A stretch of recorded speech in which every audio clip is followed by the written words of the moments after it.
mari setiap bacaan salam Nabi ini kita gunakan untuk mengenang sosok sang pemimpin, sekaligus sang teladan yang baik yang patut kita teladani kapanpun, dalam kondisi apapun, dan tak laku bermakan zaman.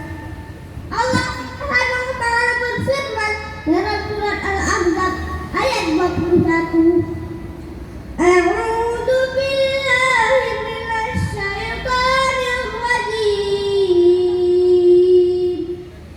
Bismillahirrahmanirrahim. Laqad kana lakum fi rasulillahi uswatun hasanah.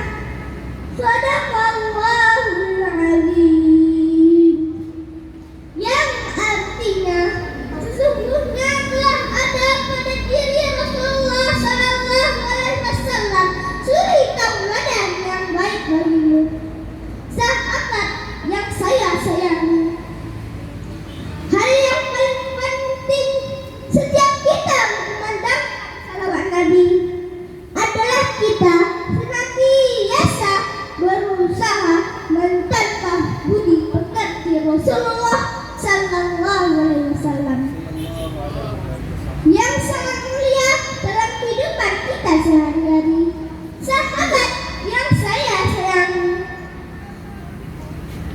pribadi yang diperankan oleh Rasulullah sallallahu alaihi wasallam adalah pribadi yang sopan, pribadi yang santun dan bersifat lemah lembut.